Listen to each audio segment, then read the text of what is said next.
Breakneck to the Bible, 2017-2018, class number 14. Okay, so last week, right, we ended off in the middle of chapter 2, right, where we talked about the God going ahead and putting man in the garden to work it and to guard it, right? And we said, what type of work needed to be done in the garden? Pray. How do we know prayer? It was prayer. The garden was complete. The garden was complete. It was perfect. How do we know the garden was perfect? Well, let me ask you a question. It's very fascinating. The Talmud asks an interesting question. The Talmud says,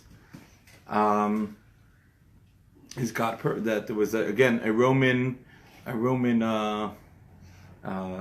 matron who I think it was Rabbi Akiva. I'm not sure. He says, is God perfect? So Rabbi Akiva said, yes. So she said to him, well, if God is perfect, then why does he create us imperfect?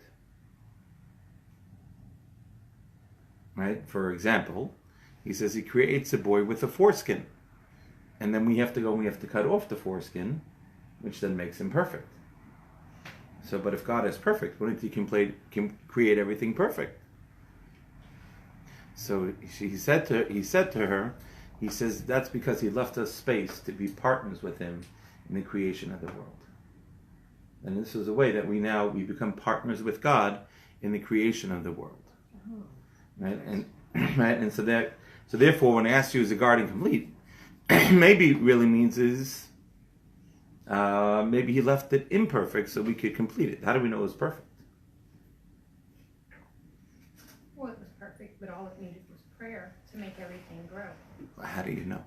Because it said it. God gave us the Torah, and God said it, and God can't lie. No. Right. So it says before, right? He says right again in chapter 2, right? There was no man in the ground to work it, right? That's why he knew he needed prayer. So the question is, how do we know that the garden was created perfect, and that it really meant perfect was perfection? Then maybe the garden wasn't perfect. Maybe thorns and thistles did grow. Maybe the garden was messy. How do we know that that's not true? So I'm asking sort of an unfair question, but that's because the answer is in chapter 3, man's punishment was that the garden now was going to no longer be perfect. Thorns and thistles would grow, man would have to work it. So we see from there that only after the curse, right? Only after the curse did those things happen. But before the curse, the garden was perfect. And therefore, since the garden was perfect, so then at that point in time, right? So therefore, we know that it was created perfect. Okay, that's how we know. So God said to him on the garden, right? Man's job in the garden was la'avdo, which was to work it, and we said really that means working of the heart. Ulushamro, and to guard it. Once the guard was made sure not to eat from the tree of knowledge, good and bad. Right? Good and bad. Now, eventually, would they be able to eat from the tree of knowledge of good and bad? Yeah. Yes. After when Shabbos came. Right, they had to make it till Shabbos because Shabbos was a quintessential the world. Right, that was right the idea of the world to come. Right, Olam Haba, the world to come. And if they would have made it till Shabbat without sinning, then at that point in time they would have been able to go ahead and bang. They would have made it to right. They would have been able to eat from the tree of knowledge. And we explained because if they ate first from the tree of life, and what was the tree of life? Torah, right? The tree of life is Torah. So if they ate from Torah first, then they could go for the tree of knowledge, which is the knowledge of the world. And then at that point in time, the knowledge of the world is a good thing, right? Once you go ahead, but you first have to know what to do with it. You have to understand the knowledge in the world and what teaches us how we're supposed to use it and what we're supposed to use it for. Torah. That's Torah. So therefore, you have to start with Torah, and therefore you have to start with the tree of to start with the tree of life, which is Torah. And then at that point in time, then they would go ahead and then they could eat it when they got when they got to Shabbat. Right, we made it through to the world to come. Then we'll be able to take knowledge because then we'll know how to use knowledge. Yeah. So he created man, Adam, and if I didn't come to this class, I would never know that it was a plan. Right. He gave man free will. Mm-hmm. He practiced his free will. Right. And then he got punished big time for practicing his free will. Ooh, no, no, no, no, no. I don't know. He didn't get punished for practicing his free will. You have free will any time to do whatever you want. So just now, if he would have, let's say, would have practiced his free will, and instead of listening to the snake, would have said, you know what, I'm going to listen to God instead of listening to the snake. Did he practice his free will? Yes. Sure. So practicing, you don't get punished for practicing your free will, right? You only get, right? You get, there's a consequence when you use your free will in the wrong way. Now, when you use your free will in the wrong way, so then that kind of puts you on a different path, and that kind of goes ahead and gets you in trouble, right? And that's really where you go ahead and you get clobbered. Because God says, don't go down that path. It's very slippery and you might fall. So to continue my question, you Okay. just answered the first part. Okay. Why is the Bible so mysterious? Is for us. For you give us the underlay, the subtext. Without knowing the subtext, It's okay. So let me explain it to you.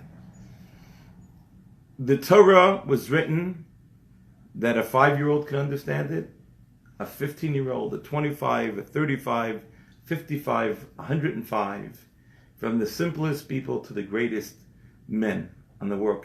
We could spend our entire life on one verse and still not be finished. Okay? We could spend it on one word and still not be finished. It's infinite. Right? The Torah is like this book. It's like an infinite. It's like you go in there and there's an infinite black hole in front of us that we just go into, and then it's God's mind, right? So it's infinite what's there. So we get as much as effort as we put in is what we will take out of it. And clearly, right? Clearly, we repeated this many a time, and we'll probably repeat it hundreds of times more. There is no commandment in the Torah that you can understand without some sort of explanation. There is none. Right? There is none that exists. Right? Even a simple one is you shall not kill. Right? Is it right? And that's really right. The number 6 of the 10 Commandments, or 1b, right? Is you shall not murder. Well, is it shall not murder, shall not kill? Murder. Right? It's not you shall not kill, because the Torah many times says you do have to kill in certain situations, rare situations, but you have to. And so the Torah says you can't murder. Now, who defines whether it's murder or not? God.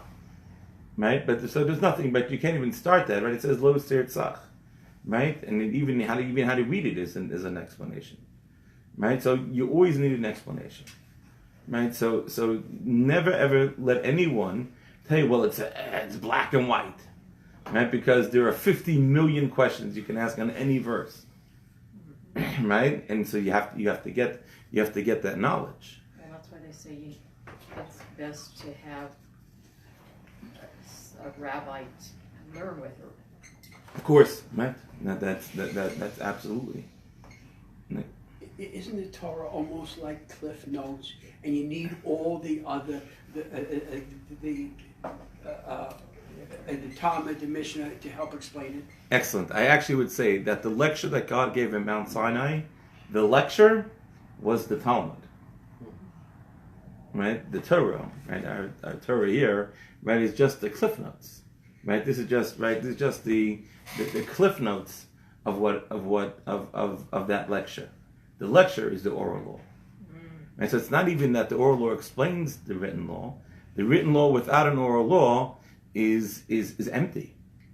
I mean, just take a look at our at our other religions that use the Bible as a basis for their religion, but don't have the oral law. Right? That we're practicing, right, two total different. I mean, we're in different places. Right? There's two. Right? It's just a totally different religion because they don't have an oral law. If you don't do it without the oral law, it's impossible to understand. so this Moses is the oral law. Well, I mean, through God. Right. So God gave, right. That's what He taught Moses for 40 days and 40 nights. Was the Talmud. Right, and then the oral law, then the written law is just a just a cliff note. Again, A guide. right? A guy. It's really a kind of condensed, and even taking the entire Talmud, which is huge, and condensing it into a simple, right, into a book, right, to me is incredible. There are 63 volumes in the Talmud. If you could imagine, right? There's 63 volumes, right? Each volume, and they get bigger and bigger. You know what I'm saying? Right? It's a massive, tremendous amount of work. And then learning it and understanding what isn't, what's included, what's not included. Yeah, right. How does it apply? And and then taking, right? Because the principles, the reason why the Torah can be given until today, it's the same Torah with unchanging. This is the Torah gives us principles. Okay, for example, right? Nobody, right? Some people try to say, "Come on, Rabbi, there were no guns." Right? Or with the heart lung machines, there are no heart lung machines. Right? So what does the Torah know about end of life issues? And I say, okay, so that means I could take a gun and shoot you because there are no guns in the time of the Talmud, times of the Torah. And obviously that's incorrect, right? So what does the Torah say? The Torah says you can't murder. Right? And so now you have to apply that. You're taking a gun and shooting somebody. Is that murder? Sometimes. Right. Sometimes. Right. And sometimes it's killing. As we say in Texas, some people need some killing, right? right. So, but that's a self-defense. That's not murder, right? That's killing, right? And so exactly how it applies, the principles. So the Torah is filled with principles, and then every generation has its new way, so to speak. And so then at that point in time, every generation, they need to learn to use the principles of the Torah and apply them to the new things that come about. And when things first come out, there can be discussions about it. Like when electricity first came out, there was a lot of discussion, right? Is it prohibited? Is it not prohibited? Yada, yada, you, right? A lot of discussions back and forth. And then a consensus came up, right? The consensus came up. I'm actually thinking of Shlomo Zalman Auerbach, who is the leading, actually, Rabbi Fried's rabbi, right, in Israel. So I think actually his essay on electricity was sort of was defining, that became sort of the acceptable way that we look at electricity, right? In relation to Shabbos. In relation to Shabbos and Hajj, sure, and it's a work, but that was the defining, and that's what happened, right? This first all these debates, and then all of a sudden you have. Then clarity comes, right? And then everyone kind of says, or majority of people, because you never have everybody. Consensus. There's a consensus. When was that? Oh, that's a good question. 50s, 1950s. And what was that? Right, yeah. How do they consider? There was no time in Moses, there was no lights or whatever. So what made them decide? Yes or no? Energy? No. So that becomes a question. Meaning, let's say you have a switch that's connected to nothing. Could you switch it on or off on Shabbat? Yes. Yes. Okay. I'm glad you said yes. Some Maybe people... say No. Some people might say that, when you flip a switch, you're creating a circuit. Well, if it's not connected. No, it's very interesting. It's not connected, right? But it could be you're connecting a switch in a circuit and switch or not, which is correct. You're not, but let's say it is connected, right? So then when you flip the switch, you turn the light on so you've built a circuit, right. You've gone ahead and you've created a circuit. Or he says you take a look at a bulb. Right, so the incandescent bulbs, so that actually is a fire, right? The filament's on fire. I said, okay, Rabbi, that's great. Well, what about fluorescent bulbs? That there's no filament, so is that a fire? And then you get, what about LED bulbs? Well, there's neither. Right, and so now all these questions start coming up, which make it even fascinating and more fascinating, right? And you turn around and so again, right? We have to understand the Torah says you can't have fire. So what does the Torah mean by that? What's the basic definition of fire? Right, and then becomes all the applications of it. So with that example, we're going right back to Adam. He had the free will. He went on the left. He used it incorrectly. Right. The person who tries the switch, the Orthodox person who even tries the switch, Right. is the sin inherent in even trying the switch? Very good. Very good. That's a great question. So I'll tell you, the Torah gives us a very interesting example. Okay, again, right, but the Torah gives an interesting example. It's the beginning of Parshas, I want to say Matos. Okay, it talks about vows and oaths. And it says that if a wife makes a vow or an oath that has applications to her husband, okay, right, i.e., I'm not going to wear makeup anymore, right, or whatever, I'm not going to cook supper anymore. I'm done cooking supper, I swear I'm out of here, right? the husband has the right, when he hears it, till sundown of that day to nullify the vow. And how does he do that? He says, I nullify it. I don't agree with it. It's fascinating. It doesn't work the other way because the husband can't make the vow because his responsibility are ensconced in the Torah. So therefore, you can't make a vow against something that you're obligated to by the Torah. A woman's obligations are more loose, right? And therefore, those things, right, it has to be with the husband's consent. Very fascinating. You have to wait after Shabbat. No, don't wait till after Shabbat. You could actually be nullified then. And so what happens is then, so the Talmud says, let's say she makes the vow. She's not going to eat ice cream anymore. Okay, let's just say that might impinge on her husband because she's not going to buy ice cream anymore. Won't have ice cream at the home. Wow. Okay, so now, right, goes ahead. That's serious. Right, very serious, terrible. I thought punishable by death. I wasn't trying to figure out 39 lashes. I'm trying to think what the right thing is, and and then you go ahead and you have, and the wife then goes along her merry way. She goes shopping, and her husband says, "No way, no how. This vow ain't true." Right? It ain't true. It ain't going through. I nullify the vow. She goes the tom-tom, and she walks down the ice cream aisle, and she hears the ice cream talking to her. Right? You know what I'm saying? Like I come know eat what me. you're saying. Right? You know what I'm saying? Right? Like come, you just gotta have it. Just taste it. Right? Right? Okay, right? And so just taste me just a little bit. And she goes, well, I should really, for my husband, I should bring it home. She puts it in she puts it in the basket. Right? And then she's standing in the checkout line. She checks it out, and she goes to the car. And she says, I really can't leave it in the back with the rest of the groceries. It might get defrosted. I have to keep it next to me. And before you know it, she ate the ice cream. That happens?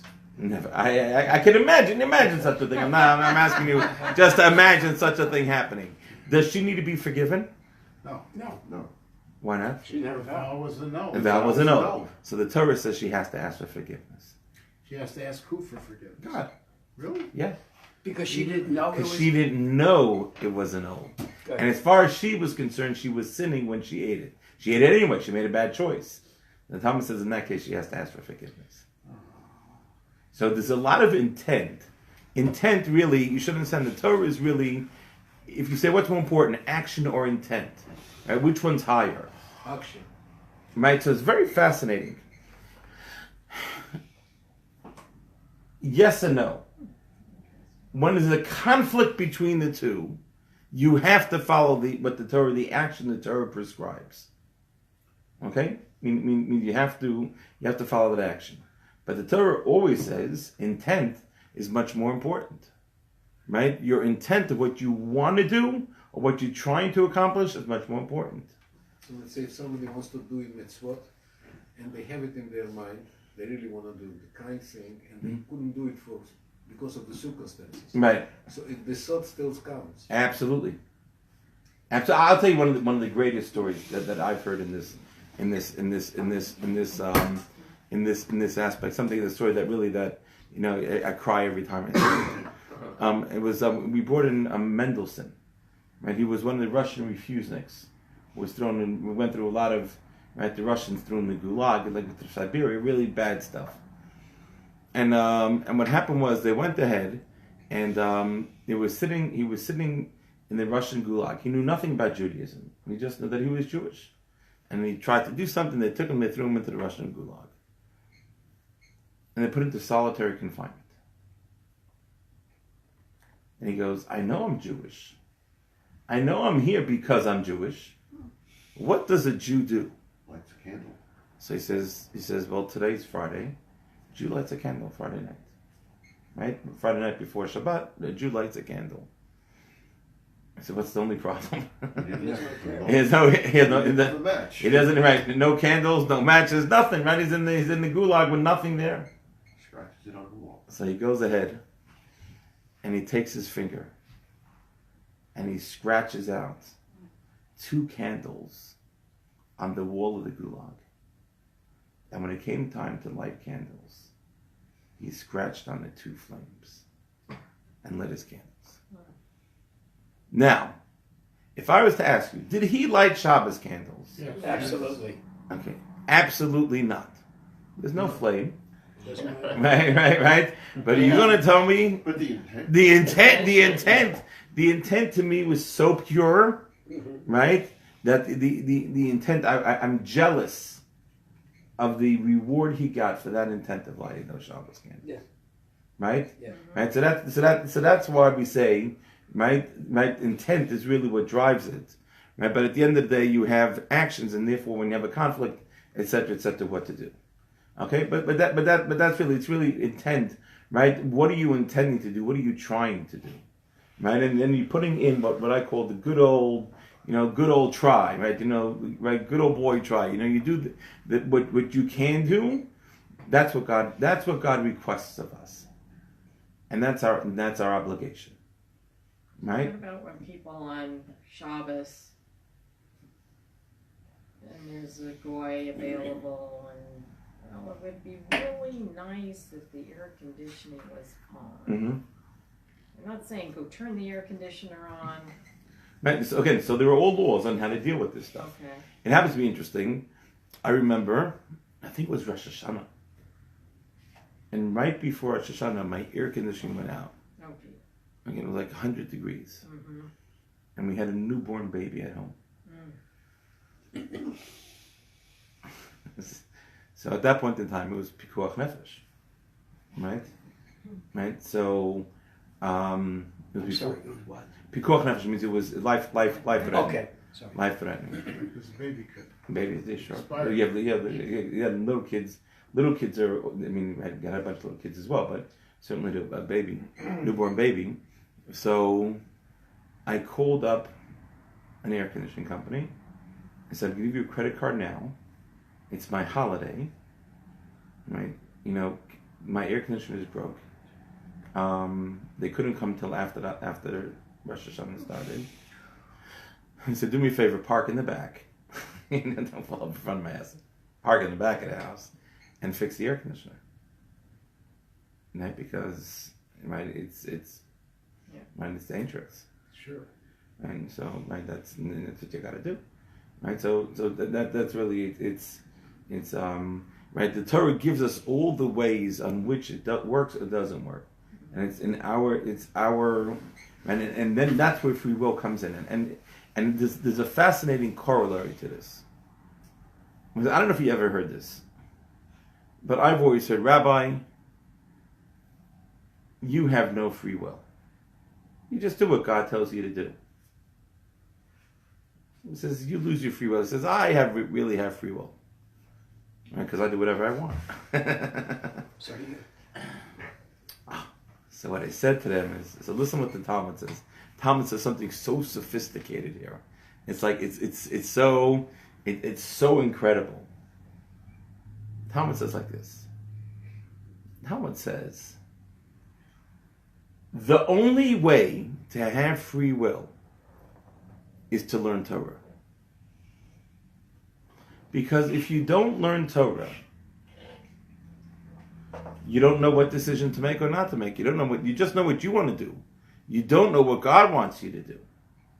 You don't know what God wants you to do. How do you make a free will decision? Free will decision means, I know I want to do X. God wants me to do Y. I'm going to do X. So Y. Now I have a decision to make. If you don't know why, if you don't know what God wants you to do, and if you don't know what God wants you to do, then you can't make a free will decision. You do whatever you want to do. So the irony of what the person told me, I'm the only one of us two that was making a free will decision. Because I know what I want to do. I know what God wants me to do. And I'm choosing to do what God wants me to do. Hopefully as many times as he thinks I does. In his mind I got 100. I hope God's got the same marker. You know what I'm saying? Right? But at least I was making a free will decision. He, on the other hand, never made a free will decision in his entire life. Why? He does what his. He does whatever he wants to do. That's what he feels like. Right? So he's never made a free will decision in his entire life. Corollary B. Now this is a bit harsh. And I'm not sure what I should say because it's on Facebook. You know, it's going to be like YouTube. It's going to go down. So you have to be very careful. So I try to. You know what happens when you don't use your free will? Bad thing. It atrophies. Bad harm. You lose. You're not human. Remember, animals don't have free will. The only people to have free will are human beings, right? Those are the only, right? Those are the only, right? Human beings have free will. The only way to operate our free will is to learn the Torah. If we don't know what God wants, we don't have free will. Why isn't free will? I'm going to Houston tomorrow. I don't know if I should drive or fly. Okay, I'll fly. Why is that not free will? Very good. That's a choice. Everyone's got choices. It's not called free will. When we say free will, we mean a moral dilemma. Thank you. A moral choice. Okay, right? A moral choice. I tell people, if you want to choose whether you want chocolate or vanilla. Whether you eat kosher. Right. Chocolate, vanilla, right? That's not necessarily a free will decision. That's a choice. Everyone makes choices. But now you say, okay, well, the chocolate one is kosher, the vanilla one's not. Now you have a free will decision. Now you have a moral decision that plays into the decision that you have to make. Right? But you have to start off with the moral decision. What's the right moral decision? Right? And that's how you make the choice. Right? So going and making that choice is what it's all about. Kosher tastes better. No, treif tastes better, and I'm still not going to eat because God said no. You see, if you say unkosher food tastes terrible, right, then you get a reward for not eating it. You're not going to eat it because it doesn't taste good. Yeah. I say it tastes so yummy and so delicious. It smells so good. But God said no. I get more points for turning it away. Really? Right? Okay, yeah. What is that the prayer in the Siddur explain the free will? The prayer say, "Yeyun oratson libin lefanecha." Yeah, is it that explain the free will? May the meditation of my. And they should be acceptable. Yeah. We learn an imre fi, the words of my mouth, and the thoughts, right, of my heart in front of you. Hashem, my rock and my redeemer. Right. Is that what we explain that? No. Now I'm asking God just that the prayers that we said, with the thoughts that we had, should be pleasing to Him. That we should think that our thought should have been the right things, and it should be right, and that's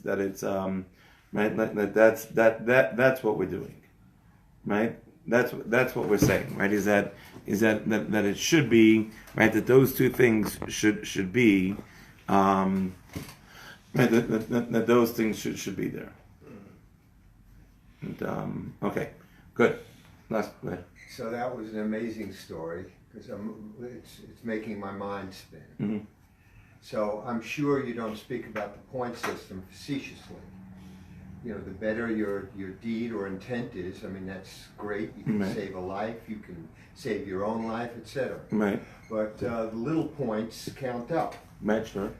Wouldn't have God given you more points for letting the truck park in the front because people follow Bentzi and they know he does the best thing, or as much as he possibly can. And if the truck parked in the front, you're giving them a reason. Right. Okay, good. So they might not know the reason. Not everyone knows that I had a newborn baby in the house. And they'll say, oh, look at that, he's having non-Jews come and do work at his house.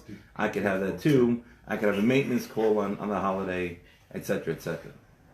Right, so that's why, right, so therefore I had to park in the back because I didn't want anyone to just take a carte blanche that you could do this, and therefore in all situations it's the same. So the question, that it keeps on bringing up other questions in my mind. Right. So you're in the Erev, Right. and your community are all brethren, Right. brothers and sisters. Right.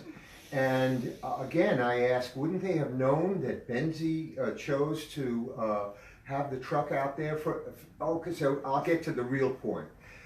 So Lashon Hara is practiced in the Erev also. Right. Hopefully Okay. everywhere. Huh? Or not speaking Lashon Hara. But yeah.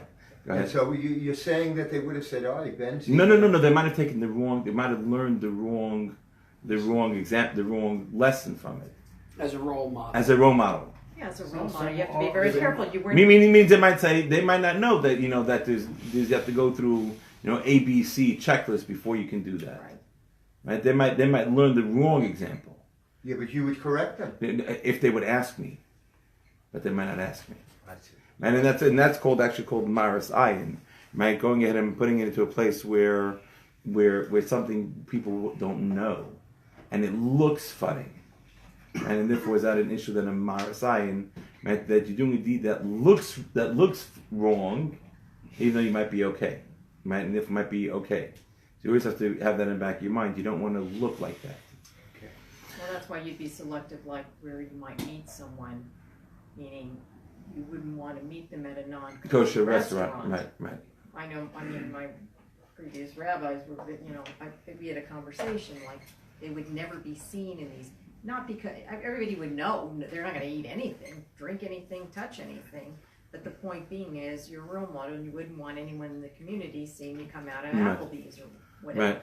And actually, I have a funny story about that. You go to a kosher restaurant and you're just going to have a salad and a piece of salmon. You keep your head covered.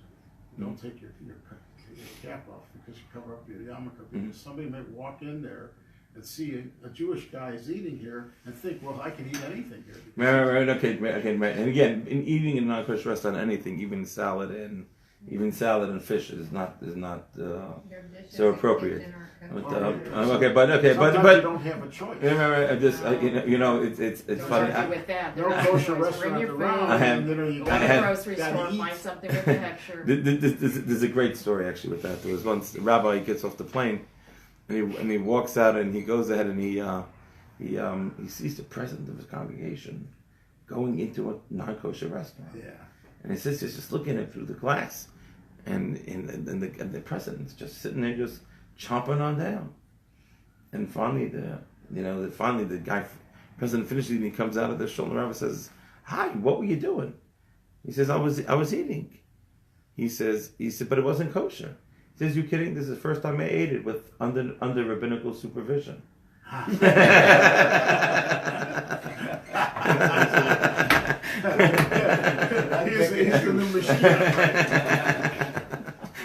Yeah, that's right. Okay, but again, just making sure to do that. So man was put in the garden of the L'Shamra, right? To work in it and to guard it was to pray and to guard that it shouldn't be eaten. Okay, now we go to.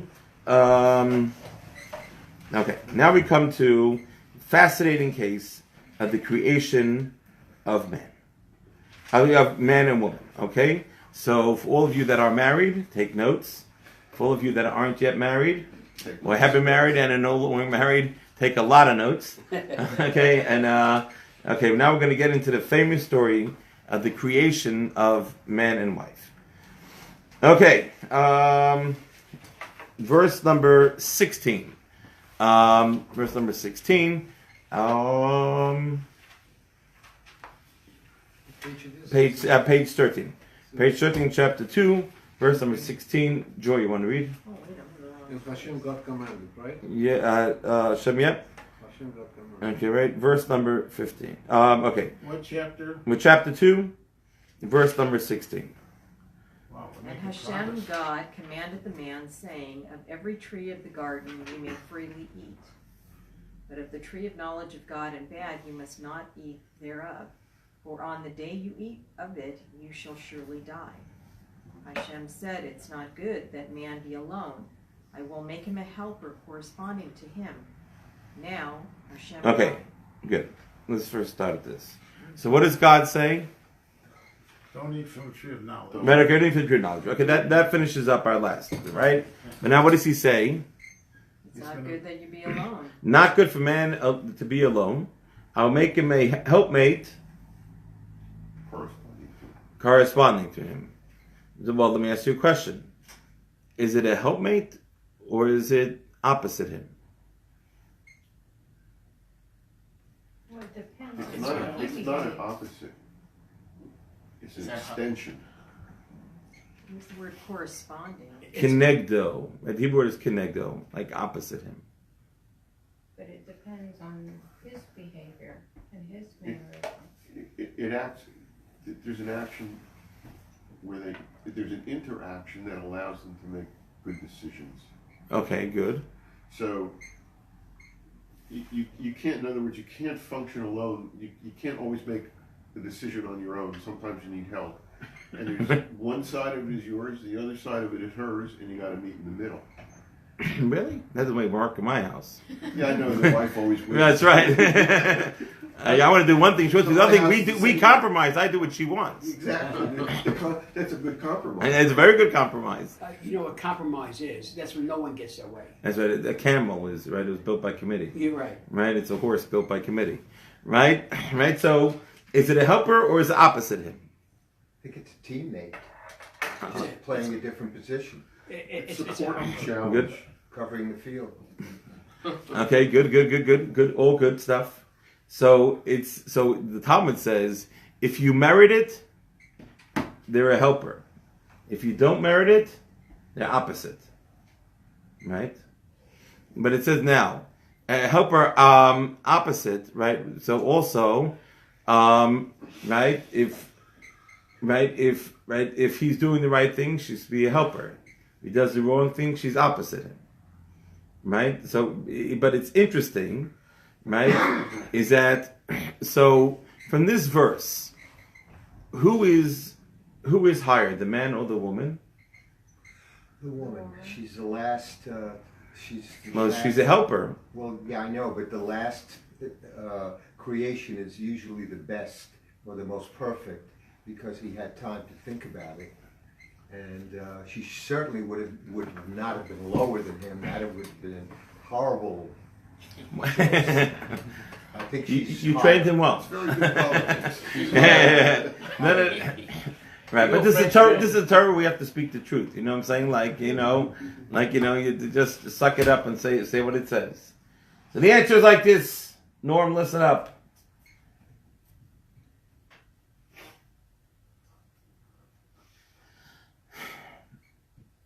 Man, right? Mel, what you said about woman being created last, right? Being created last is correct. Man, everything the later it was in creation, the more perfect it was. Right? And the last thing to be created in creation was woman, actually Shabbat, right? But woman, right? Man was created first, and then woman was separated from man. Right? Man was made from dirt, woman was made from human. Right? But woman was created later on in the creation process. Hence, she is considered more perfect, which is why she is exempt from some of the commandments that men are not exempt from. Right? Okay, that's kind of how that is, right? Yeah. So she feels perfect. She feels perfect that she ate from the plant or the.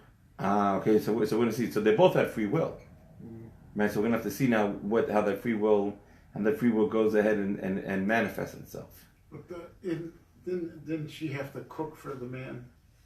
You had two angels cooking for the man. Oh, yeah. And you had two angels cooking for the woman. So she didn't have to do any of those things that women now do. Well, we'll see what it is. It's we'll get to that. What it is. Basically, all she had to do was pray and have babies. When again, she had to do what her job is, right? She had to raise a family. Yeah. right? But So didn't he have to do that too? What did he have? No, he had to go. He had to go pray. And what's she do? Take care of the kids. Let me ask you a question. My wife is always convinced that God hates women. Why? So I said, why? He says, well, in the morning when it's time to get the kids dressed, the husband says, sorry, I got to go to synagogue to pray. Then the kids come home to eat, and what does the husband say? You got to go pray in the afternoon service. And it comes time for bedtime, and what happens? I got to go pray the evening service. He says, God hates women. Right? So what's interesting, right? Is that you have, right? So she's saying she doesn't want to take care of the children. No, where?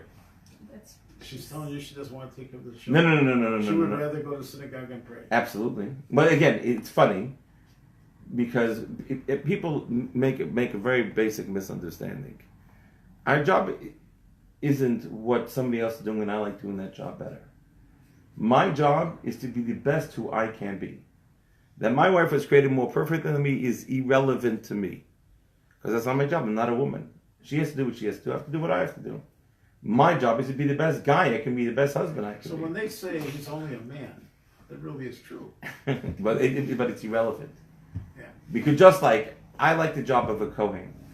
So can I become a Kohen? No. No, I'm not a Kohen. It's not my job to be a Kohen. It's none of my business. Kohen's got to do what a Kohen's got to do. Right? A priest's got to do what a priest's got to do. I'm an Israelite. I got to do my job. Right? Don't go and do somebody else's job. Right? Do your job. Right? Do you know what they call that in the army? Somebody goes and does somebody else's job instead of their job. Stupid. A deserter. We actually shoot those people. No, right? no. Stupid people sometimes, whatever. But right, but you're a deserter, right? If you're a post and you're a sentry guarding the camp, Yeah. you see, you know what I like? Think being a pilot is more important. I'm going to go fly an airplane, and you leave your post. What do we do to you? Shoot us. Right? You get court-martialed, right? Right? Shoot such a guy, right? It's terrible, right? Because that's not my job. My job is to be who I can be. It's the evil inclination that gets us gets us to stop being happy with our job and tells us to go do other people's jobs. Right? That's a big mistake. That's not our job. Our job is to be the best me that I can be. Right? That's my job. And doing my job is what I have to do. All this other stuff is just a lot of chatter. It just makes us miserable and just messes with our mind. That's the evil inclination talking to us, by the way. But you have a helper. There are different types of helpers. A doctor and a patient. Is a doctor a helper to the patient? Yes. Sure. Right? And certainly the doctor would be considered the higher up one, helping somebody down below. So just because it says a woman should be a helper to her husband, in no way does it connotate at all anything of being less than her husband. They're different types of helpers. Right? And so, their job is to be that counterbalance. So when he's wrong, she's supposed to tell him. Correct. Lovingly and daringly. Okay.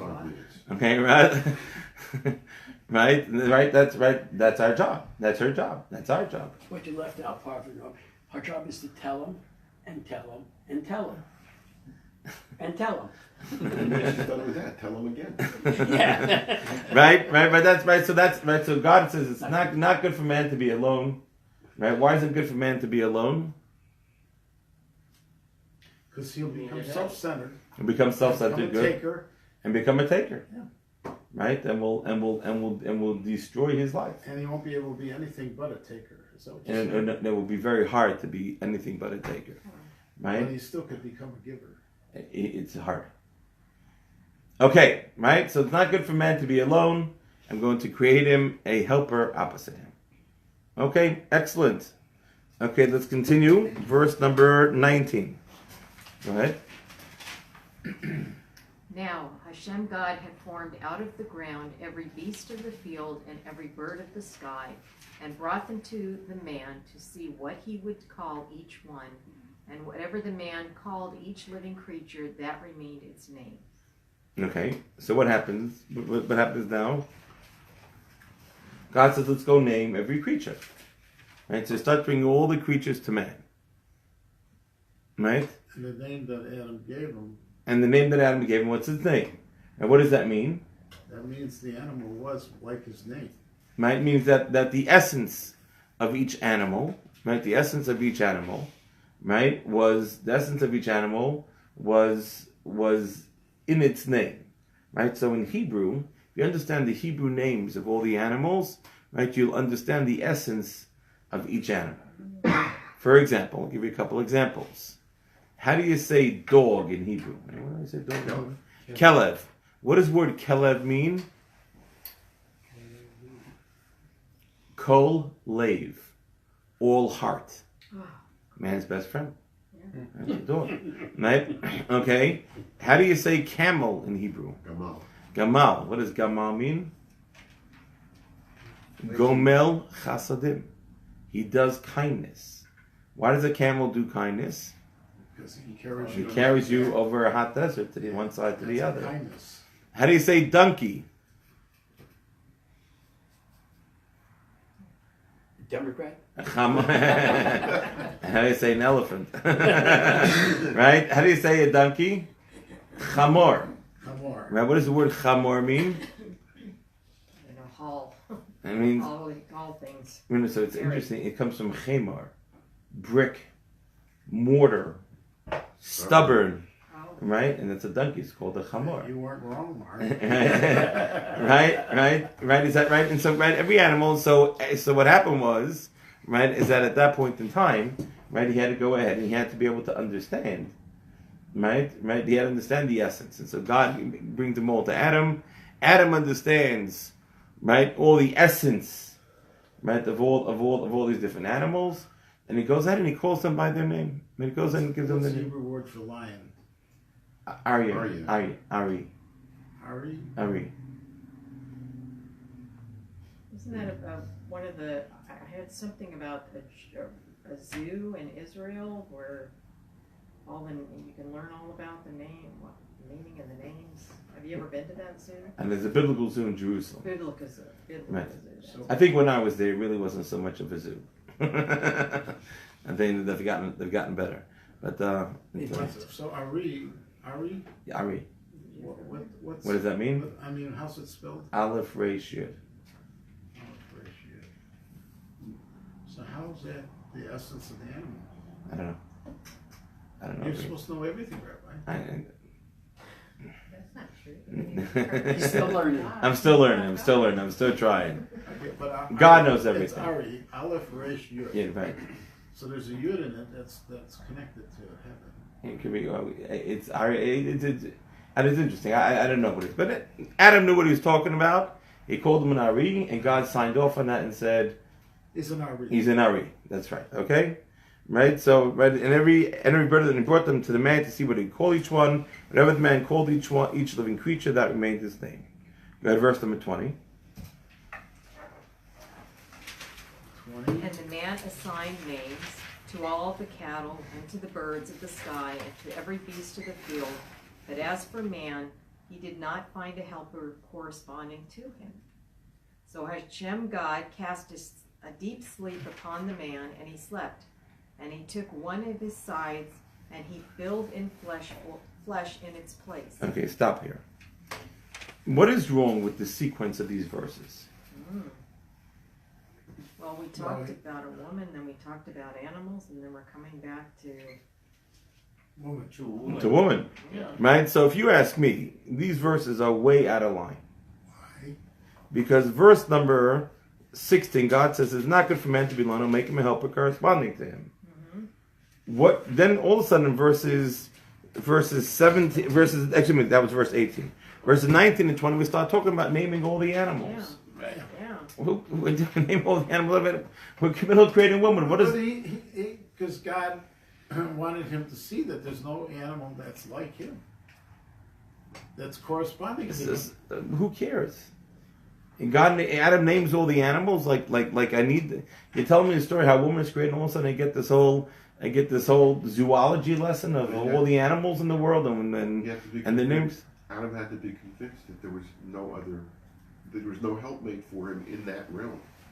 Yeah, Well, he's because it watching says here couples. he did not find a helper corresponding Males to and him. females and how they. The animal versus the soul. And Yeah. So God already had this, he knew what he was doing Right. already. Right. He had created this plan. Right. So he said, let's have him know and create these animals. Right. Knowing, God knew Right. that it wouldn't really be good enough. And he was still waiting for woman to be last, because he knew woman had to be the most perfect of all the living, breathing things to create. Okay, right, but all these things were created on day 5, right? The animals were created on day 5, right? Right? Fish, birds, look at me, take it back. The animals were created on day 6, in the morning. Yeah. Right? The fish and birds were created on day 5. Animals were created on day 6. Right. But God did not want to give man a wife until man understood that he needed a wife.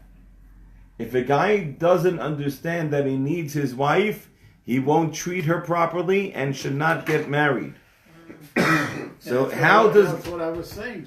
how does God show man that he needs to go ahead and he needs to get married? By showing him every animal. By showing him every animal. And what does he see by every animal? He sees every animal has a mate. He sees And every he animal doesn't as a have mate. And he says, I don't have one. Right, so where is my mate? Yeah. Right? And so God says to man says to God, so where is my mate? God says, okay, now that you asked for her, now, at that point in time, now I can give you one. But if you don't appreciate that you need a wife, right, or you need a spouse, you need a husband, so then at that point in time, it is not good for you to get married. Because you won't treat them. And that's why, smack in the middle, he starts with saying, okay, it's not good for man to be alone, I'm going to make him a helpmate. At that point in time, what's the first thing God does? Make him recognize that he needs a mate. And only after he recognizes that he needs a mate, is he going to go ahead and is he going to get a mate. Right? But you first got to understand that you need one. If you don't understand that you need one, you're going to mess it up. Okay. So on the verses 18, it was just a statement that God made. Right? Right. That's the same thing, and then 19 and 20 he's putting it into effect.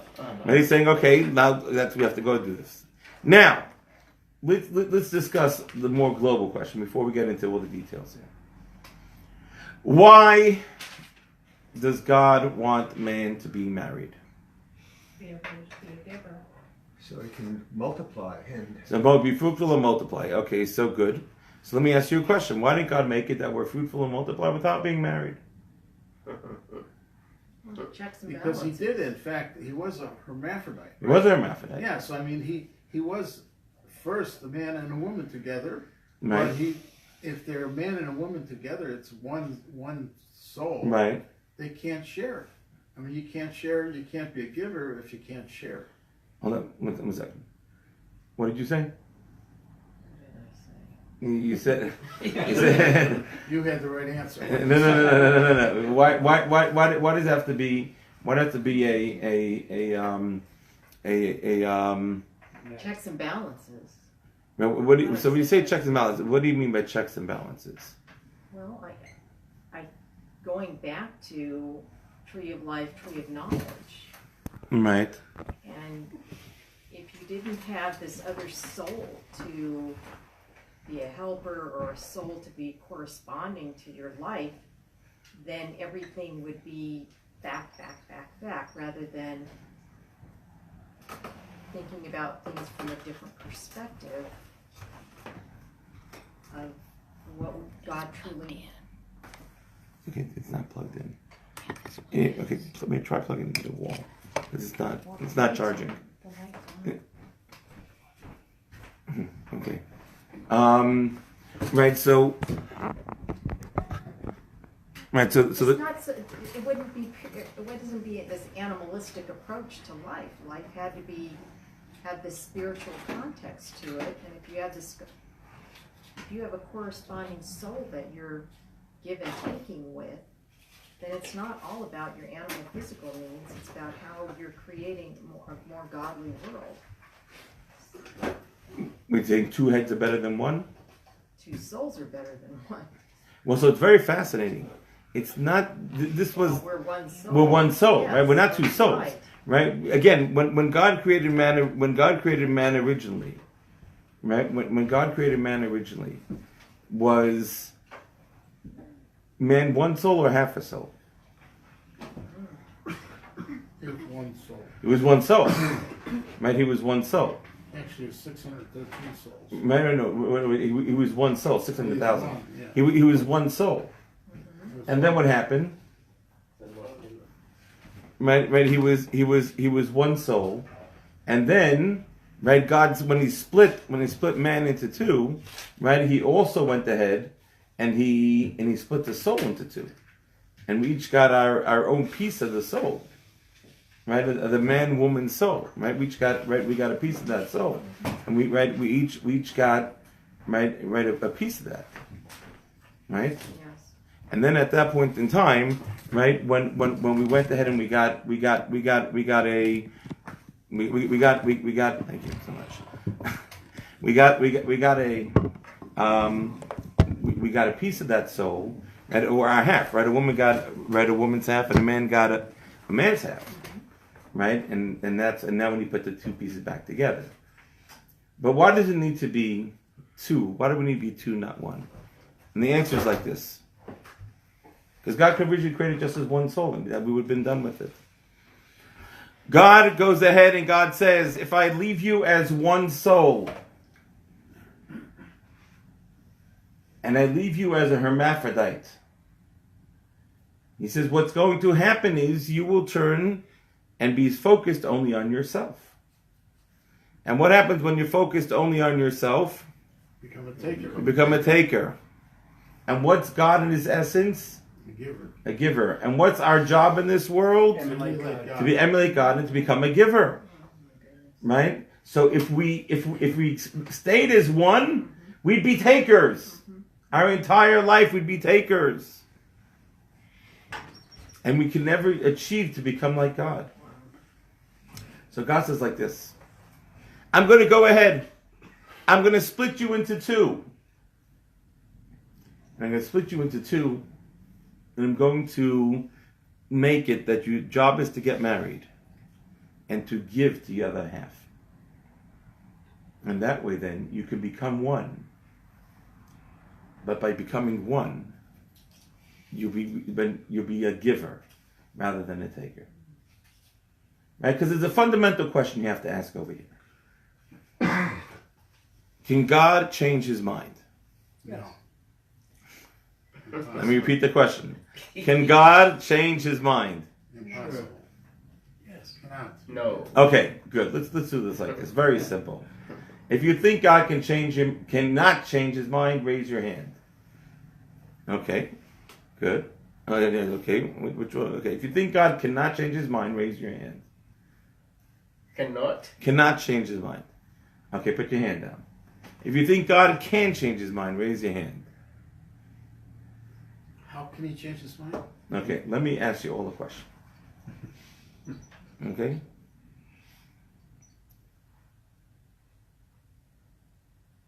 Time. Who's in charge of time? God. Okay. Is God in time or above time? Above time.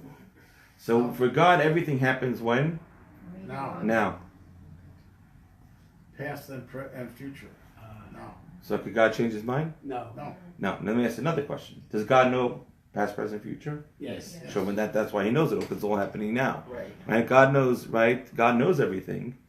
Right? And so therefore, what you're going to tell him a new thing he didn't think about? You're going to give a new angle on it?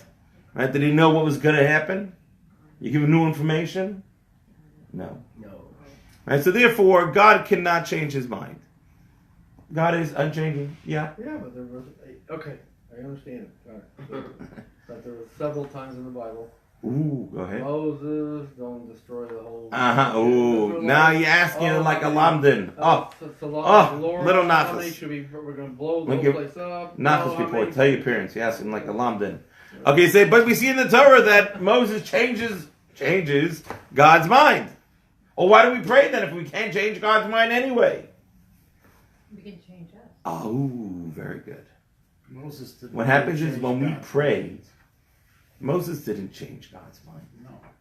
But he gave merit to the Jewish people. Yeah.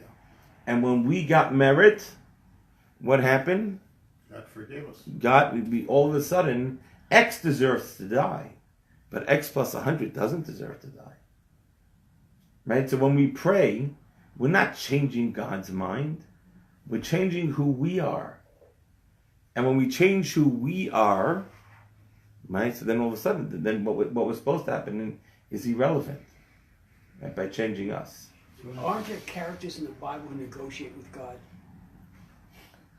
God says to do this, and the character in the Bible says, well, instead of all, how about just 10? And that's why we have a minion. Is that... Okay, that's not the source of minion, right? Because that was 10 people, 10 righteous people, Right. male and female. Sorry. Right, that was Abraham. And that was, right, maybe the 50 righteous people, 45, 40, 30, 20, 10, right? Right, he said, right, God, don't destroy Sodom and Gomorrah. What are you doing? He was praying for them. And again, that merit should be there for God to go ahead and to save them. Okay. Right? Okay, right? You can't... God's already made the decision. He's not going to... No, you're making a mistake. He's making the decision based on what they are, but now he's adding prayer. He's not changing, he's changing the equation. No longer is the equation what you think it is. It's a different equation. But he knew he was going to pray. Absolutely. Man didn't know Sometimes God always makes these things happen so that we will pray. See, by Abraham, there's a very fascinating thing. Did God know he was going to listen to Abraham? Or was he going to ignore Abraham? Listen. What do you mean? He didn't know. Abraham wanted to save the city. God threw it out. He destroyed the city anyway. So the question is, why did he make Abraham go through that whole exercise of prayer when he wasn't going to listen to him anyway? It's an object lesson. What? It's an object lesson. Pray to me. Okay, good. It's more. Come on. Oh, come on. You can do this. Why did God make it so we have to be tortured in order Hold on, no. Hold on. God doesn't do it. It's you're making yourself tortured. Not God. Hold on. Don't blame God because you're like a painaholic and want some pain. No. But go ahead. Come on. Can you finish this off? So where was I? No. So listen to this. Listen what the Duvna Maggid said. One of the most greatest lines, the greatest lessons ever heard. And this, Rabbi Sonnenblick taught this to me, and I am eternally grateful, Rabbi Sonnenblick, for sharing this idea of this from the Duvna Maggid. He says, God knew he wasn't going to listen to Abraham, but God knew that Abraham was going to have a lot of children and grandchildren and great-grandchildren. And any prayer uttered in sincerity will always be used. So God made Abraham pray, and he knew he wasn't going to listen to him for Sodom and Gomorrah, but he took those prayers. He took those tears and he stored them up. So in future generations, when we need help, God pulls out that flask of tears from Abraham and he drops a drop on us. And we have the merit of Abraham's prayer. So you're saying God accrues prayer? Absolutely. Well, I like that. And it's amazing. It's not an accrual system. Right, no. He goes and God puts the prayers there, right, so that you go ahead and that you're able to take this and able to serve. It's an amazing thing. Yeah. As if we're talking about Abraham, we're going back out of where we're at. But isn't Ishmael, the time that Ishmael was praying, God said he might be a little bit on the mischief side or something. Mm-hmm. But at the time, he was still righteous. praying, so He was still righteous. I'm going to take it.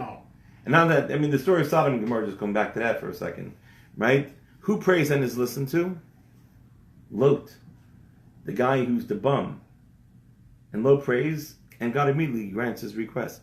Abraham prays, save the city, nothing doing. Lot prays, says, God, I'm just too tired. Please don't make me run to the mountains. God said, no problem, stay in. And he saved one of the cities for 2 years.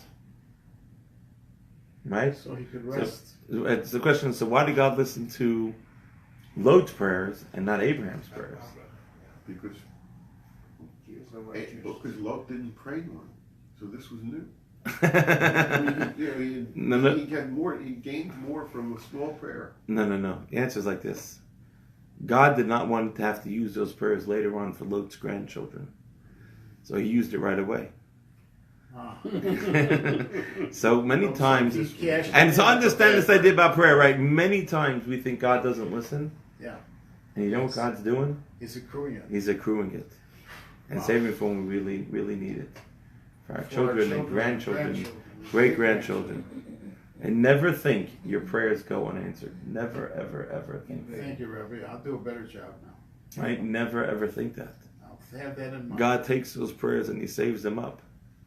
Right? No prayers are ever done in vain. So when we pray for other people, possibly those prayers might be getting stored up for that person. Absolutely. Given to them at a later date Sure. when they most need them. Yeah, sure. Right? Absolutely. So God cannot change His mind. By prayer, we change the equation. Hence, the outcome is different. Okay? Now, so God can't change His mind. So how come did God want two? Well, did He want one? If He wanted one, then why did He split us into two? And if He wanted two, why did He originally create us as one? You said He wanted us as one, so we would know that we're supposed to seek a mate and become one. And then He wanted us as two because He wanted us to be able to become givers. And you can't give if there's only one. So then let us create us as two? No, but He wanted us, He's trying to give us the symbol of oneness. Very good. So that... Right, is that God originally creates us as one. Work, He wanted... become one, Very good. which means you'll listen to your wife. Very good. He wanted us to become one. He wanted us to be one. And that's why He created us as one. But He said the way to truly become one is to start you off as two. Right? Because then you can become godly. Right? And then you can go by giving to each other, you can achieve the oneness that God wants from us. Right? You following? Right? That's how you go ahead and that's how you achieve it. I don't understand one thing, Rabbi. Yeah. Only one? You're way ahead of the ball The game. theme of my life. Yeah. The married theme of my. I mean, if you get married all these times, you Right. learn something each time.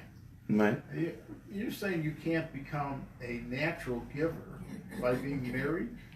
You have to be married to be a giver. What if you learn something from your marriages and now you are a giver? Okay, good. Okay, so let me explain to you what it is. First of all, there's another cute answer. Is that God made us one and then split us into two because men and women are so different. Nobody would ever believe they could become one. So He created us as one, then it's supposed to say, okay, now get back to the one. Now that you know that it can be that way, then you go ahead and do it. It's like always, I always think about the Rubik's Cube. Right, you know, you get a Rubik's Cube and you say, "There's no way they must have moved the stickers." Right, right. I know how to fix it. And right, and you keep on doing it, turning it. Right, and then some guy comes along and in 20 seconds, a little kid comes and does the whole thing. Yeah. Right, but He gives you first as a whole thing. Right, just that you should know that it was started off as one. Right, so okay, now you want to know how maybe you can become a giver without being married. So let me tell you something.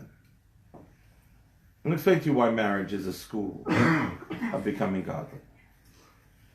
You see, we come home from work, and we're single, and we volunteer, and we give, and we help other people. And one day you come home and you don't feel like it. You're not feeling so well. And you don't do those things. Yeah. That becomes a habit. Or next day you go ahead and something else happens. You're busy. Right?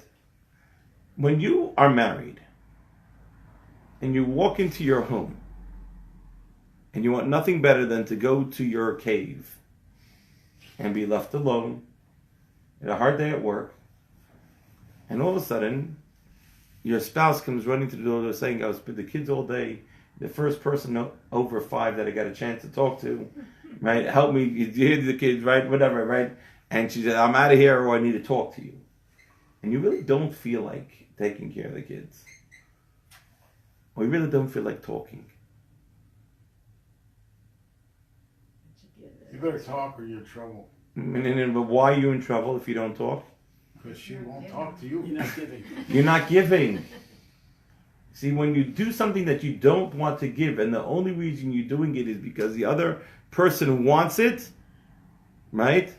Then that's really giving. So you're saying we need constant practice. Not only constant practice, but the definition of a giver is doing something that you don't want to do.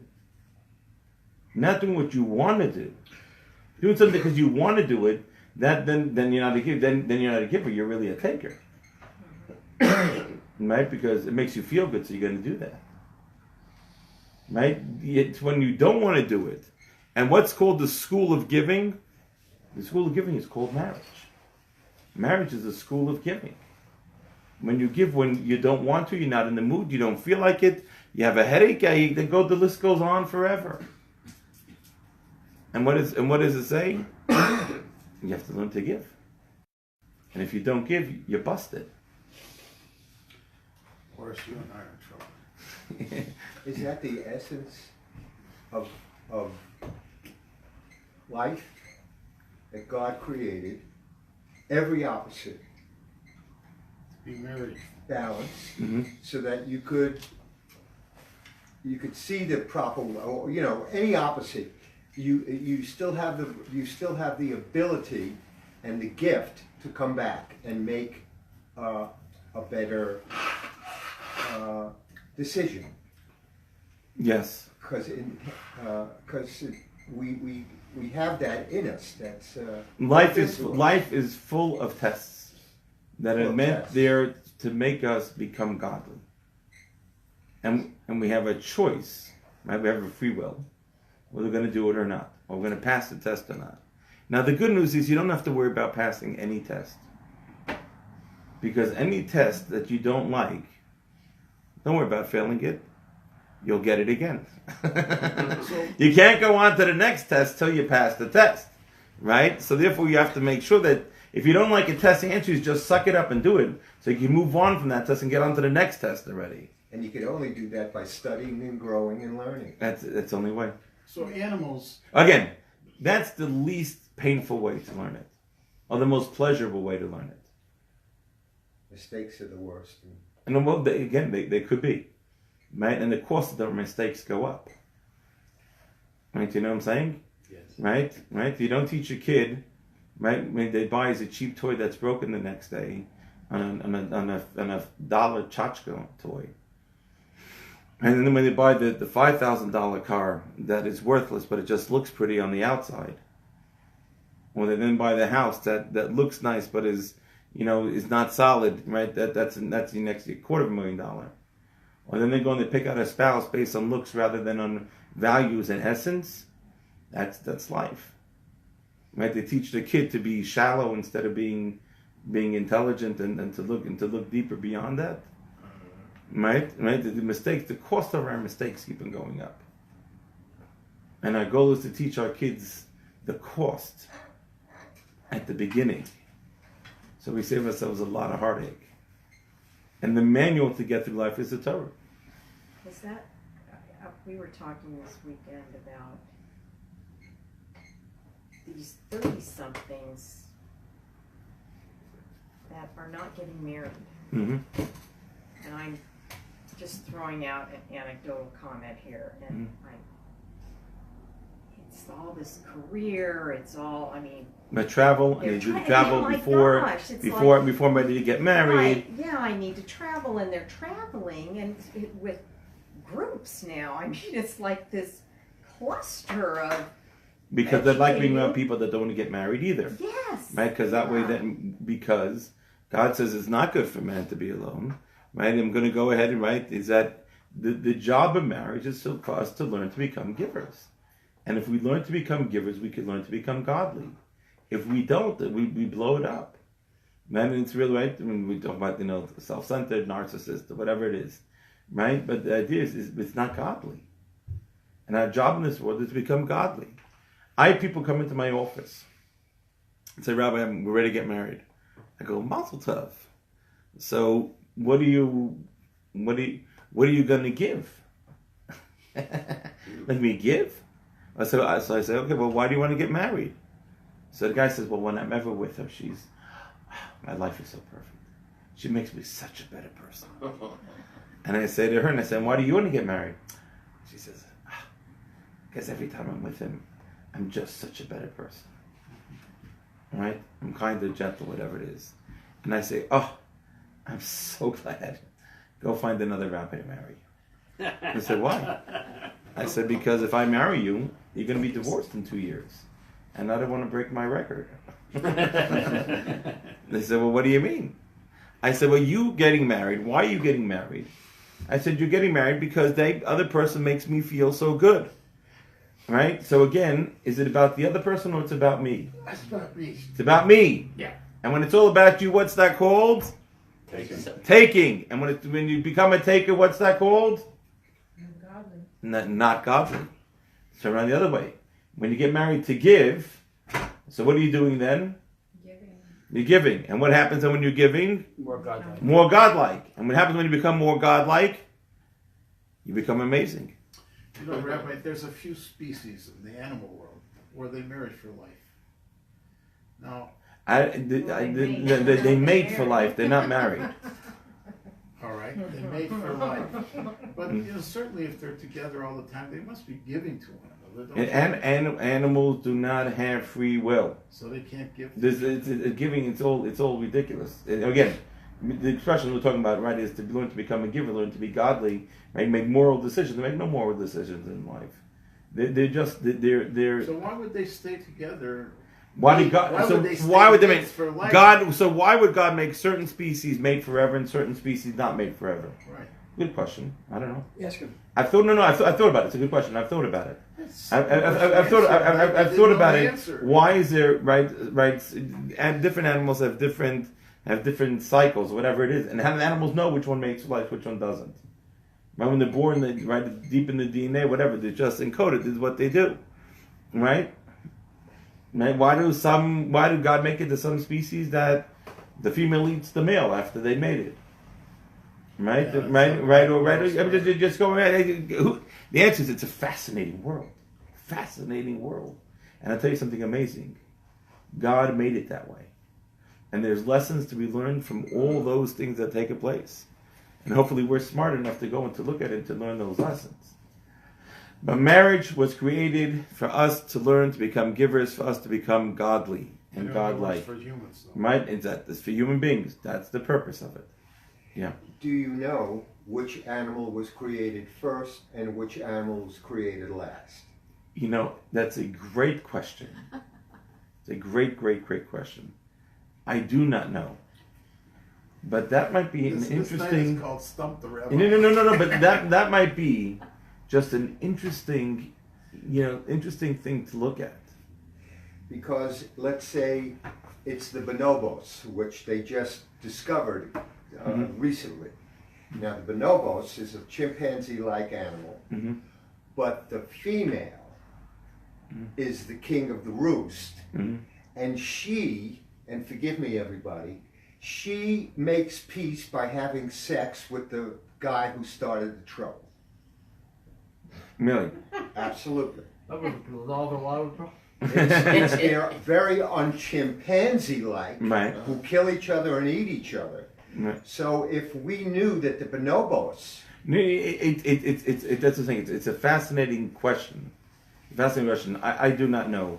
I do not know, but it happens to be a fascinating. It's interesting. Like I just learned a very fascinating Gemara. Just like talking about like this animal after 7 years becomes this animal, then after 7 years becomes this animal. Just a very interesting thing, and maybe and that might just fascinating. But it might also be depending on that. It might also be how further along they were created. Yeah. Very interesting. So I need to know that, Rabbi, because she keeps on calling me an animal. I want to know where I was created. And where you were created. No. The good news is you were created after the bonobos. Okay, right? And right, you certainly are on the human species. Looks like you're on the male side. I would have taken. I would have hankered the guess. But for women, that's all. It's right. It's below them. It's like say you got it. But that's just a fascinating thing. But again, the purpose of marriage is all about giving. Right? That's why we were created. We were created to become givers, to become godly. The more we give, the more godly we become. So it's not learning to give, it's actually giving. It's actually giving, right? Right? It's not learning how to give. And that's why when a couple comes into my office and says they're ready to get married, I say, great, what are you ready to give? I have to tell me what you're ready to give. Then I know that marriage at least stands a chance. It's not a guarantee for success, right? But at least it stands a chance. What might be a good answer of giving? I want to give. What would they say? I want to give her right, what she needs. I want to support her. I want to help her become more godly. Is that giving her everything she wants? I said, so that's very interesting. No, because just like it's a helper opposite him. Yeah. Right? You talked about that, right? Right? Is that where it's very fascinating. So they're both helpers. We're both helpers to each other. Yeah, I see. Very interesting, right? That's not necessarily then giving her what she wants. You know, No. Again, now I do want you can resist. I do want to show you something fascinating. I love people. I mean, Torah, we're no rabbi. The Torah is sexist. I said, you're absolutely right. It's always sexist for the female. So they, say you Orthodox people, you guys are all sexist. I said, did you ever read the Torah? I said, every time there's an argument in the Torah between the male and the female, who's right? Woman. I said, isn't that amazing? Yeah, Rebecca and Isaac. Isn't that amazing? Isn't that amazing? Abraham and Sarah, right? And you just take a look. Well, maybe that's why when my younger son was in yeshiva, and someone in the class said, "How do you know when you're ready to get married?" And this is what I remember of the conversation with my son. The rabbi said, "When you know how to study Torah." Well, again, it's right. I'm sure there were interpretations within that. But it was a foundation when you can understand how to use that foundation in your life. Right, sure. And another answer might be if that's that person who says they're subservient, women, or they're not equal to men. Woman was given the greatest gift, power on earth, which is to have a job. Sure. I mean, I tell people all the time. I said, who's the person who had the biggest influence on your entire life? Mother. Mom. Yeah. My mom. Right? And who gets to be the one to influence the children the most? The mom. And the mother. Right? So I said they have the most important job. We live in a very shallow society. And we live in a society where they value very surface things. They don't know how to value things that are really worth valuing. Yesterday, right, there was the championship games. Right? Do you know how much money the ads, right? The Super Bowl's in 2 weeks, a week and a half, whatever it is. How much money, how much per Super Bowl ad it costs? Yeah. People, right? And this is valuable. And this is value. I said I don't enjoy a good football game. I'm there, I'm okay. Sign me up. I'm happy to play. I'm happy to watch. Right? That's valuable. Right? That's the value of what we hold. Right? What is valuable in this world? Valuable is Torah, mitzvos, becoming godly, being a mensch, right? Learning, right? Acting like a mensch, right? Not hurting somebody else, talking nicely, right? Not gossiping, right? You want to talk value? Those are values that are important. Right? Everything else is really just it's nice and whatever, but is it valuable? And the purpose of our world is to become godly. So God says, don't stay, right? One is not good. So right? Becoming godly means you're having a relationship with God. Correct. That's and acting like God. Yeah. Right? Not only having a relationship with God, but it means acting like God as well. And to do that, you have to have a wife. You do that, right? So that's what it says. Right? The Talmud, don't say it so despondently. You have to have a wife! Yes!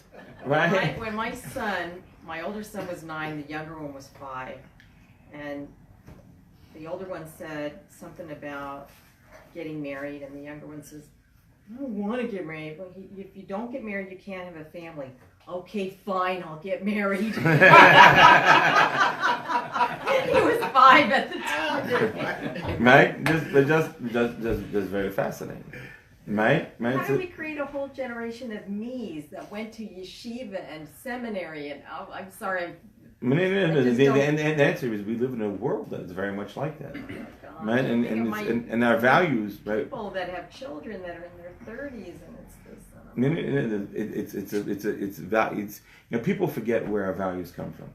We live in a society that doesn't understand that. Right? Right. Where do our values come from as a society? It comes from Torah. And our job is to become godly. It's learn to become like God. Right. Is he godly or godlike? I find it too arrogant to say godly. You know, We're supposed to strive. We're supposed to strive to become godly. Godly or godlike? I find godlike more accurate for me than godly. I don't think I mean, you know. Keep on working at it. Yeah. Barbara, keep on working on them. If you need a 2x4, your one already broken, I'll get you another one. There's 613 things you can do to become godly. All right, right. But actually, in reality, it's only 281 now. Well, whatever. I understand that, but my question was godly, or if I say I would like to become more, you know, more godlike. godlike. But I'm ready to go with C, all of the above. That's right. Okay, so that's what God says. God says, and it's right. You can't. You have to go ahead, right? And you have to. Your job in this world is to become godly. That is your job in this world. And therefore, the best way to accomplish that is to go ahead and to get married, right? And therefore, you go ahead and you go to get married. And I'll tell you something fascinating, an unbelievable idea.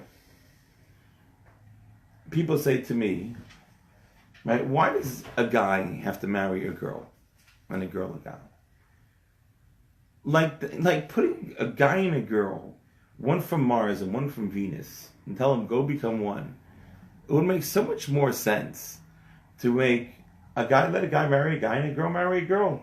They're all right. Girls will sit there talk about feelings all day, and guys will just talk about logic all day. And it'll be wonderful, and like life will move on, like it's terrific, right? Like a guy and a girl. Like you get anything too different and tell them to get married, right?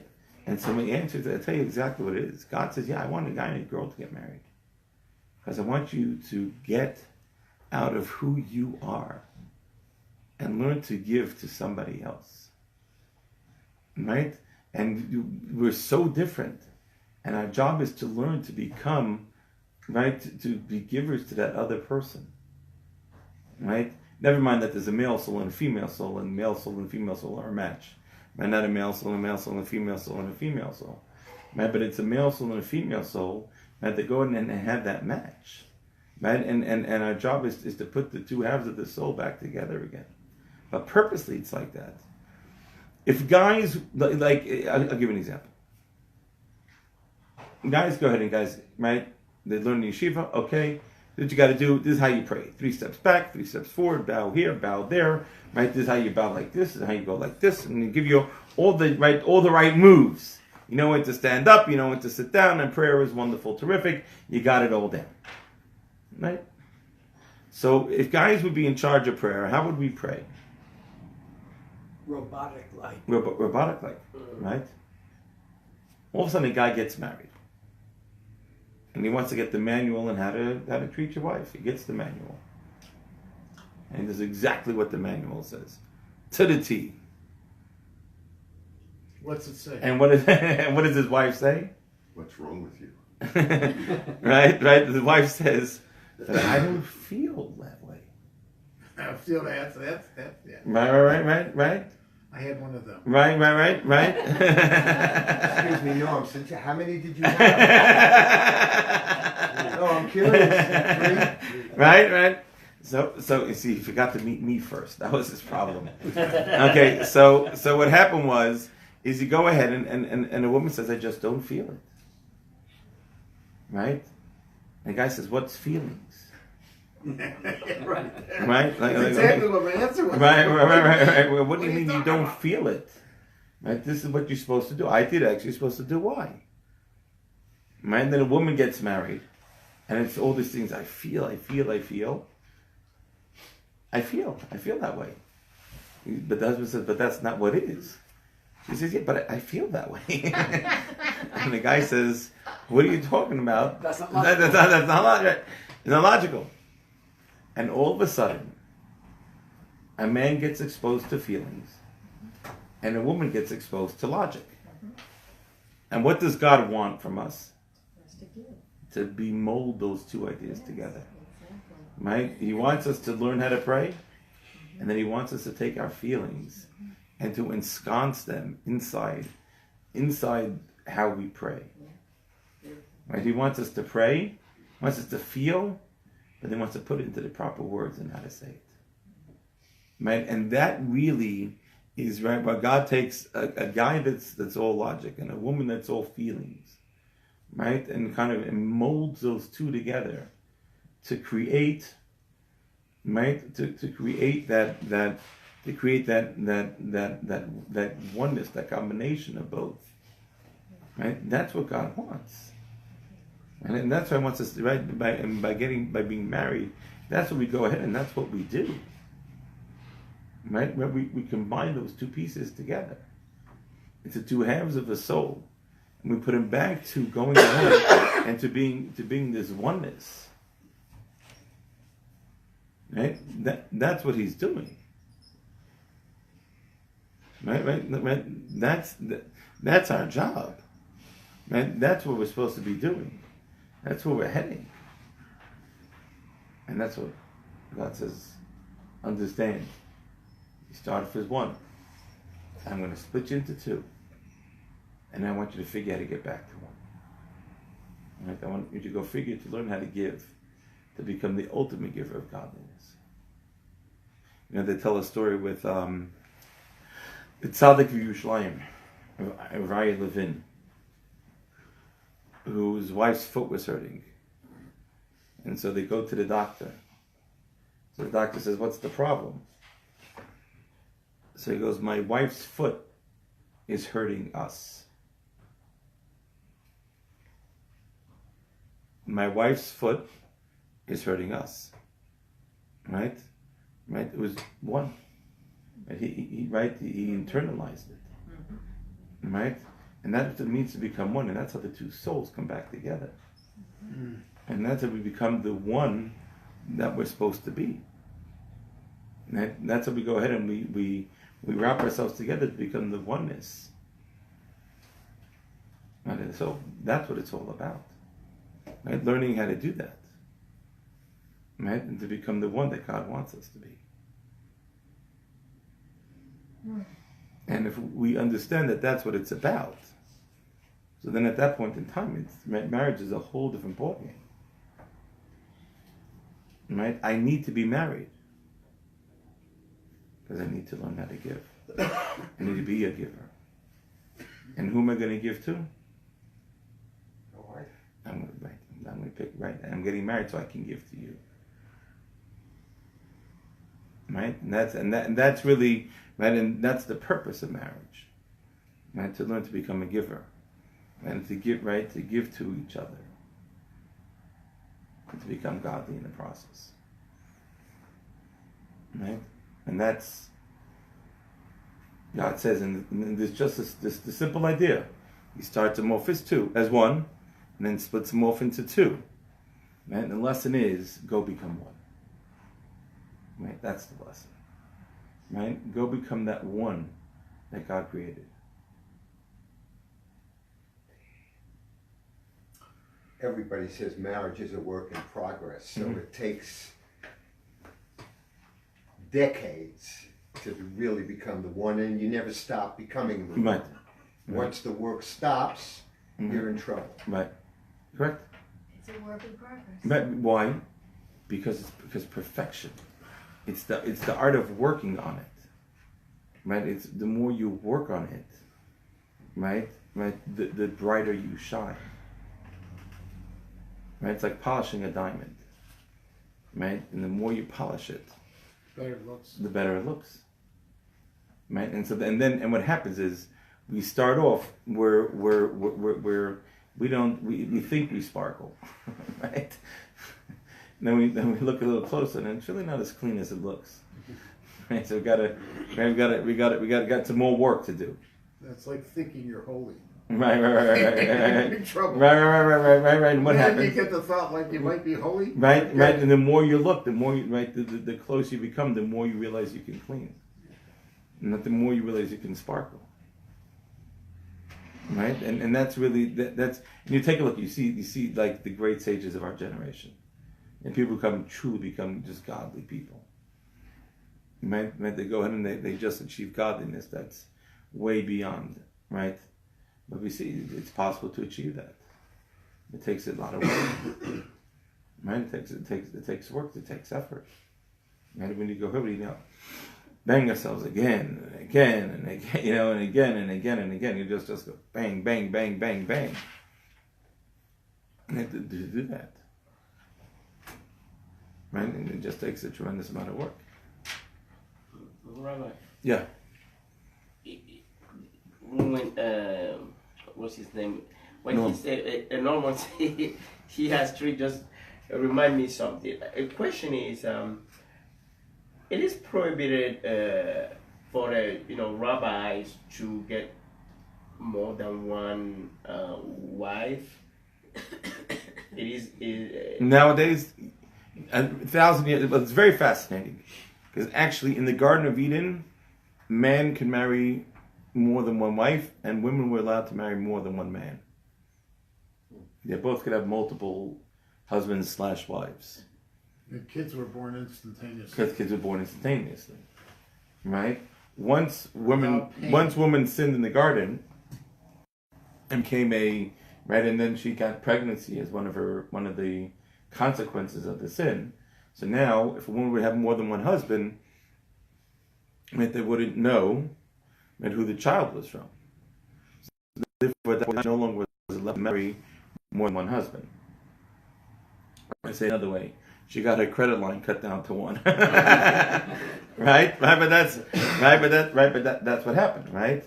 So man was still allowed to marry two wives, right? That wasn't a problem because we always knew who the father was, and that lasted for roughly 4,700 years or so, until around the year 1000. And there's a great sage named Rabbi Gershom, right, who was in Europe, and he then went and he said that men were beginning to abuse the privilege of marrying more than one wife. How would they do that? Because what happened was, if they didn't like their wife, instead of divorcing her and letting her go free, because that would cost them money, because they'd have to pay the ksuba, they would just go ahead and marry a second wife. Oh, that's how they abused it. And so he said, no dice. I'll take care of that problem. No longer you can marry two wives. Just one wife. Just one wife. Why didn't you just stop the abusers and let the... He tried. Oh. Right? He tried, and it became more symptomatic, whatever. Mm-hmm. Right? And so then at that point in time, he had to do something drastic to stop it. And that's what he did.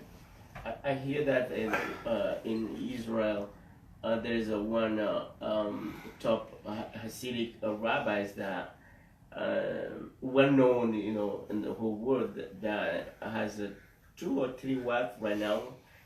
I've never heard of that. Never heard of that. He's a Mormon rabbi.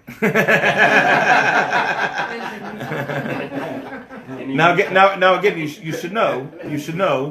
There are some Sephardic Jews. Yeah, they have. Rabbeinu Gershom, remember, there was no C-SPAN playing at the time. Yeah. When Rabbeinu Gershom made that decree, it became accepted among Ashkenazi Jewry. It did not become totally accepted among Sephardic Jews. So there's still some Sephardic Jews that they never had that prohibition, right, of marrying two wives. Is it allowed in Israel? I don't know. I don't know. Do you know any Sephardic Jews who have two wives? No, but I do know, very interesting, you remember when the Iranian Revolution in 1979, growing up, we grew up in Bentzi, and there was a rabbi there who went and who rescued a bunch of Iranian Jewish girls. They're beautiful. Okay, and they came out to Bentzi, and he asked my parents if we would house one. And my parents said yes.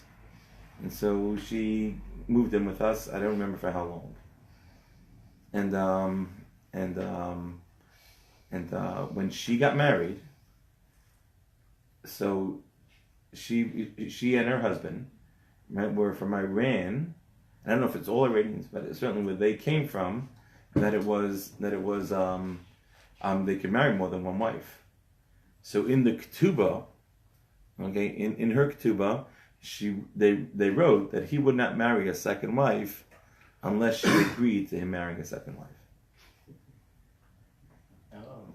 So that was my Baal Kore in my synagogue in Hawaii. Mhm. He had 2 wives. Oh yeah. Yeah, from Yemen. Yeah, okay, that's the thing. So I'm assuming there are, but I'm just saying there was no prohibition. Right. There's no He was the prohibition. most hairy man I ever met. So normal, you qualify for 3. no. It's one after the other. He was a very nervous guy. Right. So but it's just interesting, right? But that's what comes up. But the idea of marriage is, again, our job is to become one. Our job is to become godly, and by going ahead and giving, right? That's our job. The more we give, right? The more we give, the more godly we become, right? Okay, the more godly we become, right? Like that's really where we go ahead and where we become godly, and that's the job. Why we're here in this world, godlike, right? And so our job is to become godlike. Right? And it takes a lot of work. It takes a lifetime of work and effort. Godly and godlike are the same word, really. Yeah, right. Right. So, but that becomes our job.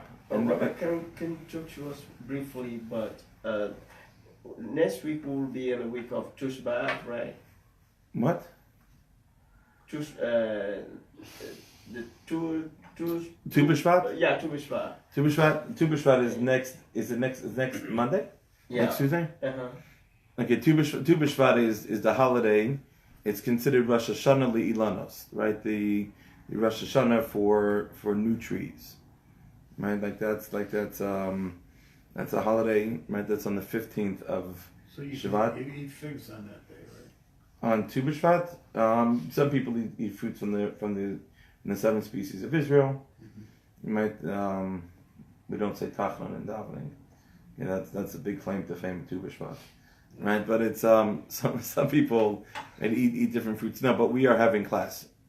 Of course. The same bad time, same bad station. We're here. So do they have something in a special worship in synagogue?